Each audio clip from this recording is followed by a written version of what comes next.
Invité le professeur Erwan de Monès, bonjour. Bonjour. Vous êtes le responsable de l'unité de chirurgie cervicale, cancérologie et laryngologie du CHU de Bordeaux. Merci d'être avec nous. Alors, sait-on d'abord pourquoi on assiste depuis quelques années à une explosion de ce type de cancer? Ces cancers sont liés à un virus, le papillomavirus, extrêmement contagieux, et on sait que 80% de la population sera en contact avec ce virus par probablement, et en particulier les rapports sexuels. Et depuis la libération probablement des rapports sexuels et la multiplication de partenaires depuis les années 60-70, on voit 20 à 30 ans plus tard une augmentation de ces cancers au niveau oropharyngé. C'est l'hypothèse la plus probable. Donc, ce n'est pas uniquement les fumeurs et les consommateurs excessifs d'alcool qui peuvent être potentiellement touchés par ce type de cancer.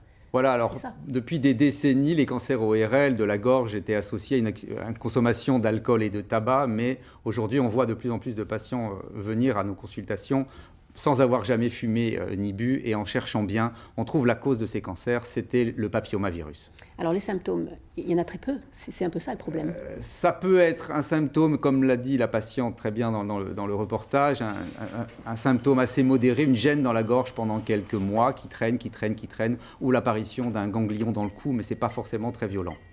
Le dépistage, parlons-en. Il ne peut pas y avoir de dépistage organisé de ces cancers. Il n'y a pas de signe avant le cancer. Ça ne peut être qu'un dépistage, disons un diagnostic précoce. Donc, j'engage les patients à les consulter lorsque ces symptômes persistent dans la gorge un peu trop longtemps. Ça veut dire qu'il faut aussi sensibiliser les médecins généralistes? Alors, il va falloir former tous les professionnels de santé, médecins généralistes, mais également tous les professionnels de santé à l'émergence de ce cancer dans la population et à envoyer les patients assez rapidement voir le spécialiste. Surtout que c'est une maladie qu'on peut soigner. Alors, Dieu merci, ces cancers se guérissent de mieux en mieux, et ces cancers se guérissent particulièrement bien, mais bien entendu, le pronostic est meilleur lorsqu'il y a un diagnostic plus précoce. Maintenant, on va parler peut-être de la prévention. La vaccination contre le virus HPV, elle existe. Est-elle efficace contre ce type de cancer ORL? Alors, il existe une vaccination contre les papillomavirus depuis une dizaine d'années, et ça a été bien montré que ça a diminué considérablement les cancers du col de l'utérus. Et il y a des éléments encourageants dans la littérature et des premières études qui montrent que ce vaccin devrait être efficace également pour prévenir l'émergence de ces cancers de la gorge.